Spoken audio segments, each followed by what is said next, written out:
আসসালামু আলাইকুম রহমতুল্লাহি বারাকাতুহু। আপনারা জানেন যে আমাদের চেম্বারে অনেক পেশেন্টই আসেন।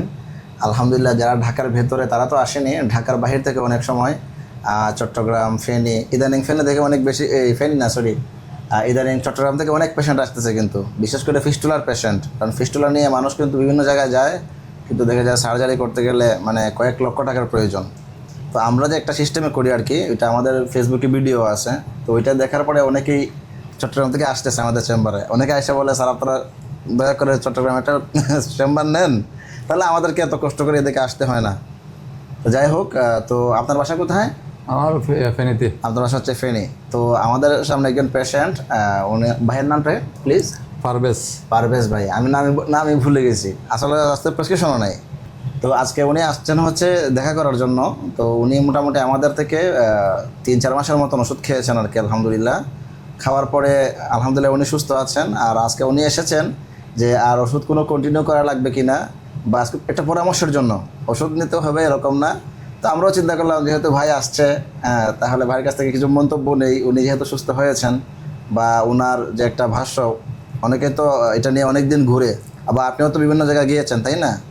তো ওনার মুখ থেকে একটা মন্তব্য নেওয়া আর কি, যাতে মানুষ বুঝতে পারে যে আসলে এখানে আসলে কেউ অন্ততপক্ষে প্রতারিত হবে না, বা ভালো একটা চিকিৎসা পেতে পারে ইনশাল্লাহ। তো ভাইজান ভালো আছেন তো না? আছি আলহামদুলিল্লাহ। আচ্ছা, আপনি যখন আসছিলেন তখন আপনার কি কি প্রবলেম ছিল একটু আমাকে বলেন তো, কি কি প্রবলেম ছিল?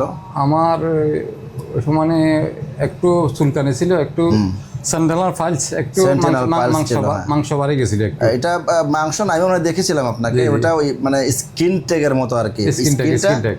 প্রথম দিকে ওইটা বাইরের দিকে বের হয়ে থাকতো অনেক বেশি, না? হ্যাঁ, একটু একটু ভারী শক্ত ছিল। শক্ত ছিল। একটু ভারী ছিল। আচ্ছা, এখন এটার কি অবস্থা বা কি আসে বিষয় একটু বলেন। না, প্রথম আমি এলোপ্যাথিক ডাক্তার দেখাছিলাম, 2 সপ্তাহ অ্যান্টিবায়োটিক খাইছি, জি কোনো পরিবর্তন না দেখি আপনাদের কথা ফেজে দেখি, জি জি তো আমি আসছিলাম। আর আসার পরে তো 2 মাস 3 মাস, প্রথম মাস খাওয়ার পরে কিছুটা কমছিল, দ্বিতীয় মাসে আরও কমছে। জি আর আমি কন্টিনিউ 2 বেলা গরম পানির থেরাপি দিয়েছিলাম, জি। সকাল বিকাল হ্যাঁ, আমরা তো কন্টিনিউ। এটা বলছিলাম আপনাকে দেওয়ার জি জন্য। জি জি। তো এখন আলহামদুলিল্লাহ মোটামুটি সুস্থ আছি।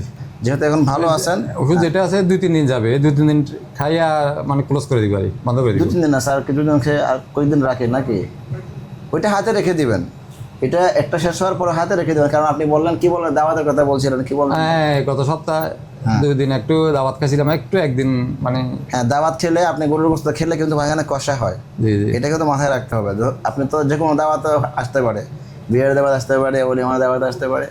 দাওয়াতে গেলে আপনাকে ওইটা মাথায় রাখতে হবে যে আমি যে গোস্ত টোস্ত খাবো, এখানে কিন্তু কষা হতে পারে। হ্যাঁ, এই জন্য তখন আপনি ওইটা খেয়ে নেবেন। দিনটা হ্যাঁ, ওইটা খেয়ে নেবেন, তাহলে দেখবেন যে আর ওই যে গোস্ত খেলে যেটা কষা হয়ে যাওয়া, এটা আর হবে না। আর যদি একটা মানুষের যদি কষা না হয়, তাহলে এই ধরনের সমস্যা এগুলো আর রেকারেন্স করে না। আর নইলে এগুলো দেখা যায় যারা 3 বছর 4 বছর ভালো থাকার পরে আবার কন্টিনিউ ব্যাক করে। হ্যাঁ, তো ইনশাল্লাহ আমরা দোয়া করি আপনার জন্য, সুস্থ থাকুন দীর্ঘদিন, ইনশাল্লাহ দীর্ঘদিন কি মৃত্যু পর্যন্ত সুস্থ রাখুক আল্লাহ আপনাকে। হ্যাঁ, আর আমাদের পেশেন্টের উদ্দেশ্যে কি বলবেন? আপনাদের ফেনী বা চট্টগ্রাম থেকে অনেক পেশেন্ট আসে, তো ওই এলাকার মানুষের জন্য আপনার কোনো পরামর্শ আছে কিনা? পরামর্শ কি, এসব ওষুধ আমি আগেও খাইছি অন্য রোগের জন্য। জি জি। তো এগুলো অনেকে ধৈর্য ধরে খাইতে হয়, অনেকে ধৈর্য ধরে খাইতে পারে না, এই জন্য পুরোপুরি উপকারটা পায় না। উপকারটা পায় না, এটা লং টাইম খাইতে হয়, 2 থেকে 4 মাস, 5 মাস, 6 মাস। আপনি তো 4 মাস খেলেন। আমি 4 মাস খাইছি। জি জি। মানে অনেকে লং টাইম খাইতে একটু সমস্যা হয়। আমি প্রথম 3 মাস কন্টিনিউ কোনো মিস করি নাই। জি জি। এই চতুর্থ মাসে যায় কিছুটা মানে মাঝে মধ্যে গ্যাপ হয়েছে, মানে একটু সুস্থতা মনে হয়েছে এই জন্য।